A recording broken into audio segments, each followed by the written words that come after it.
como o interesse te levou a trabalhar com isso? Em que momento você conhece a Carol também, vocês falam: Aham. "Vamos fazer disso nosso trampo"? Então, na verdade não foi ali, eu amo terror, amo filme de terror, tipo, livros de terror, série de terror, suspense. Eu sempre gostei muito disso, de pesquisar. Eu gosto muito de lenda urbana, eu sou A gente assistia viciada. Gugu, Lendas É, Urbanas. exato. Tipo, todas essas coisas que são ditas, assim, que eu acabo trazendo mais no Caso Bizarro, né? Uhum. Que é um podcast bem mais leve e tal. E eu sou apaixonada por essas histórias também, gosto muito. A Loira do Banheiro, a Autópsia do ET no Fantástico, sabe? O que foi a televisão nos anos Aham. 80, assim, eu sou fascinada em estudar essa parte, sempre fui. E eu queria fazer um podcast sobre teorias da conspiração, lá para 2015, que eu gosto muito de estudar as teorias da conspiração e explicar, porque elas, tipo, ó, isso aqui é uma mentira e tal, mas eu sou fascinada pelas teorias da conspiração. Então, eh, e todas as coisas que são ditas e tal. E aí eu queria tá, foi quando saiu Make a Murder e depois começou a sair vários documentários. Nessa época eu trabalhava numa agência, eu trabalhava com a Netflix. E a Netflix começou a produzir muitos documentários de true crime.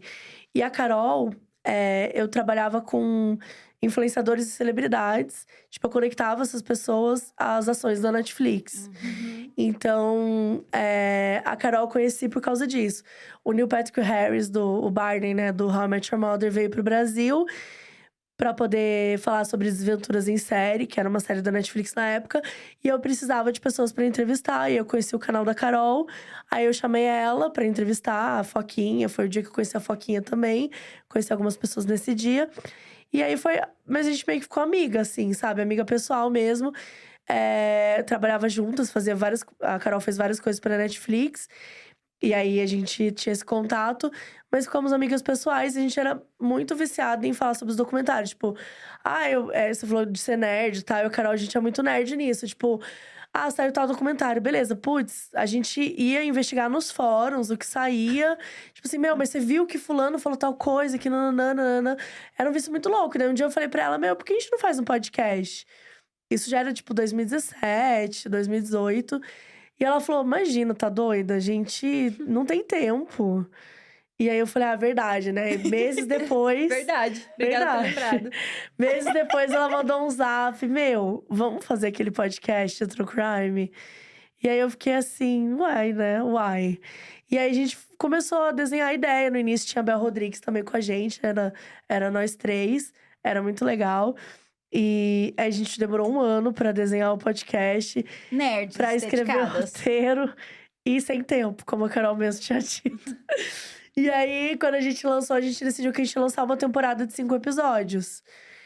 E a gente lançou uma temporada de 5 episódios, e aí a galera, tipo, curtiu muito, a gente viu que tinha potencial. Acabou a gente, lançou no dia 1º de janeiro de 2020, aí acabava mais ou menos em abril, foi quando começou a pandemia. E aí, eu, por exemplo, todos os projetos que nessa época eu já tinha saído da agência, todos os projetos que eu estava até agosto fechada de projeto, caiu tudo. Então eu estava, tipo, desempregada, sem nada pra fazer. E ainda completamente fodida da cabeça, por causa da Pandemia. pandemia. Eu fiquei muito mal na pandemia, eu tive depressão, foi muito pra mim, então, assim, sei lá, o Modus até me ajudou a lidar com outra coisa, assim, porque naquela época lidar com aquilo tudo, tá dentro de casa, com o governo que a gente tinha, com as matérias que a gente tinha, ver tudo aquilo acontecer com o nosso país, aquela quantidade de mortes, aquilo, me destruiu, assim, fácil. Ainda não me recuperei totalmente. O E true crime do Brasil foi maior do que os 200 casos que você ouviu, sim, né. É isso. infinitamente mais. Tá vivendo Da tua aquilo família. era desesperador, assim. Não, e ver aquilo acontecer com todas as pessoas, né, tipo, por uma idiotice, né, porque, assim, a gente tinha os meios, Irresponsabilidade. por irresponsabilidade. Então aquilo me deixou um pouco enlouquecida. E eu acho que o Modus foi uma coisa que eu usei naquele início pra poder produzir. E aí a Carol também, ela sempre viajou muito a trabalho e caiu tudo por conta da pandemia. Então, assim, o tempo que a gente não tinha mais, a gente tinha. A gente passou a ter. Então a gente pensou, vamos investir nisso aqui mesmo, já que a gente não tá. Já não estamos bem da cabeça, já não tem nada pra fazer. Pelo menos a gente começa a fazer alguma coisa. E aí o Modus veio muito desse tempo. E desde então a gente nunca mais deixou de ser semanal. Foda. Foi bem louco. E aí depois veio o livro, Livro. jogos com a Galápagos. Sim. Uma série no canal da Netflix também. Vocês Sim. expandiram muito, que era um podcast pandêmico, com uma desempregada e uma semi-empregada, regime aberto, fechado, porque a internet é esse caos, né? Vocês construíram um império, existe um império modus operandi hoje. Foi planejado, foi fruto de… Porque a gente sabe que a Carol é publicitária zona, né? Eu já assisti uma palestra dela no Google também. Você também vindo de agência. Vocês já sabiam esses caminhos? Ou vocês construíram ali tateando? Em que momento vocês falaram, cara, isso aqui é muito grande o que a gente tá fazendo? E pode se expandir muito? Então, eu fui publicitária, não sou mais hoje. Mas assim, eu trabalhei, sei lá… Tenho uns 13 anos de experiência com publicidade. Caraca. Trabalhei com muitas marcas. Eu trabalhava com a Netflix, que era uma das marcas… É até hoje, né? Uma das marcas que fazem o marketing muito bem e tal. E eu tava lá desde o início da Netflix. Em todos os momentos. Tipo, eu gostava muito de trabalhar com a Netflix. Me sentia muito desafiada. E aprendi muito, assim. Eu trabalhei em muitas áreas. Então… a noção do negócio, assim, eu tinha muito grande, assim. Eu sabia que tinha um potencial. Não esperava que fosse algo assim. Mas, por exemplo, quando eu decidi criar o podcast… Eu chamei a Carol e falei assim, é o seguinte… Porque a Carol e a Bel, elas já tinham presença online. Eu era conhecida assim, tipo, alguns produtores de conteúdo me conheciam porque faziam trabalhos comigo com a Netflix. Mas, tipo, não nas redes, assim. Tipo, não tinha Não era uma tantos… figura pública. não era. E aí, e tipo, meu sonho é ser escritora, né? É a coisa que eu mais gosto de fazer. E aí, eu virei pra Carol e falei assim, olha… o meu objetivo com o podcast é construir uma base de seguidores, uma base de público que me olhe por esse lado e eu possa mostrar que eu gosto de terror, de suspense, por esse caminho, porque um dia eu quero ser escritora e eu já quero ter uma base disso. Qual que é teu signo? Sou geminiana. Tá olhando pra todos os lugares ao mesmo tempo. Que estratégica, caraca. Eu queria, era o que eu queria fazer. E Tipo você assim, queria escrever sobre essas coisas também? Sobre Não, crimes e suspense? eu queria escrever sobre suspense ou crime, tudo bem, mas ficção. Eu nunca tive legal. vontade de escrever crimes reais. Hoje eu acho legal, assim, acho que eu me interesso. Eu faço pós-graduação em criminologia e direito penal hoje em dia. Então eu tive um interesse muito grande por esse conteúdo. Mas assim, não vou nem me gabar, porque eu mal tenho tempo para estudar. Mas assim, queria muito tempo para estudar, mas hoje já não consigo mais. Mas assim, eu tenho um interesse muito grande. E eu gostei muito de ter escrito o livro que a gente escreveu, do Mods e tal. Que, enfim, a gente tem muito orgulho desse livro. Foi um projeto da pandemia também. Mas o meu objetivo principal sempre foi… E eu tô escrevendo hoje, eu tô quase finalizando um livro. Que já era pra ter terminado faz tempo. Mas é uma ficção. E é sobrenatural. Que foda! E não tem nada, tipo, de crimes, assim. Talvez tenha até um crime, mas assim, não é nada… Uma coisinha passando. Uma coisinha vai, passando. Só pra dar um temperinho, né? Exato, Pra não falar, exato. nossa, não é uma vez. Mas assim, eu cresci lendo Agatha Christie, cresci lendo Stephen King. Então, assim, eu sempre gostei desse aspecto suspense e tal. Então, a minha ideia com o podcast era essa. Só que eu não sabia que eu ia amar podcast. Eu não tinha a menor noção, assim. E hoje… Vicia, né, Nossa, menina? vicia. Quando a gente vê, a gente tá com 3, 4.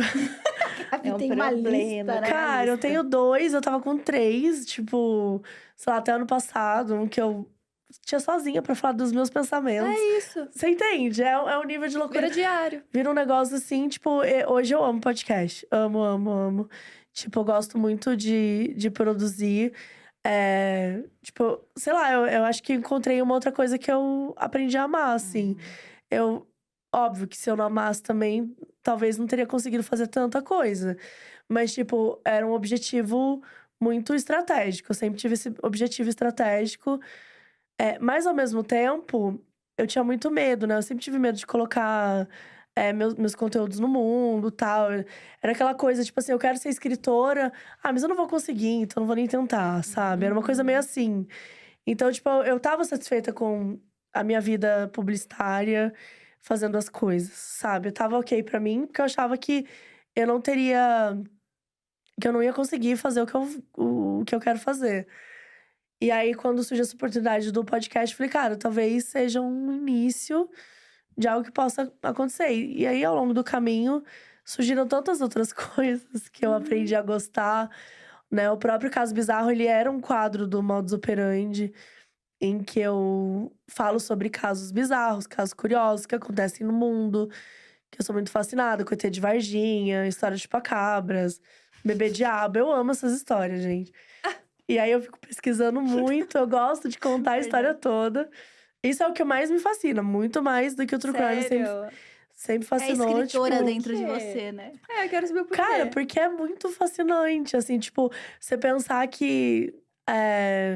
Por exemplo, a história do bebê diabo. Você conhece alguma coisa sobre essa história? Nada disso. Mas Tá. eu adoro uma história esquisita também, por favor. A história do bebê diabo do ABC. Eu amo! Exato. Mas assim, um jornalista Desculpa, amiga, tava entediado um dia e ele resolveu inventar que nasceu uma criança que era um demônio, tá? Pra ter um furo. Pra ter um furo, sabe? Sabe quando você Nossa, ele nunca ficou inventou entediada? real. Você nunca ficou entediada e acabou falando. de mentira. E acabou Eu vou uma ler um grande livro, sei mentira. lá. Eu vou… Exato, ele não conseguiu, ele teve que inventar isso. Aí ele lançou, e aí, tipo assim, vendeu todos, porque é isso, né? As pessoas são fascinadas pela loucura. E aí vendeu todos, e aí, tipo, ele falou: ah, beleza, agora eu vou desmentir e tal. E o editor, não. Agora vai, você não. vai criar mais história desse cara aí. E ele começou a criar. Então, assim, esse episódio que eu tenho hoje, né, no podcast Caso Bizarro, eu não lembro qual que é o número do episódio. São 40 minutos que eu conto a história toda desse caso. Eu não vou lembrar aqui agora, porque você falou que minha memória é boa, mas minha memória é muito ruim. Com 2 podcasts. Ficções inteiras na cabeça pra escrever, mas bem, você tá perdoada. Mas, tipo, eu vou chutar aqui que eu acho que foram umas 27 matérias que saíram. Caraca, E era tipo assim, o bebê diabo foi encontrado no interior de São Paulo. O bebê diabo pediu um táxi, que ele teria pedido um táxi. Exato, ele teria pedido um táxi e teria ameaçado o taxista de morte. Boa. E aí, tipo assim, como não ficar fascinado com isso, sabe? E a tipo galera assim, comprou mesmo, acreditou. não, tipo, parte da galera sim, porque as pessoas também vê no jornal e aí já, né, automaticamente acredita. Porque foi nos anos 80, se não me engano, 90, sei lá. Então, É que, Foi uma colocar coisa- no jornal é sacanagem, né? Porque Não. o jornal, em tese, é onde você recebe notícias verdadeiras. Sim. Tipo, já inventaram a fake news junto com o bebê diabo. sim, não, totalmente. E foi uma coisa assim, foi surreal o que rolou. E aí, então eu sou fascinada por essa história, assim, quando tem, tipo, a teoria de que a Avril Lavigne já morreu, Eu que ela foi amo substituída. Então, eu sempre fui fascinada, porque eu falo, cara, uma pessoa sentou um dia e ela, tipo, criou essa história. Da cabeça dela. Na cabeça dela. Tipo, eu acho muito fascinante isso.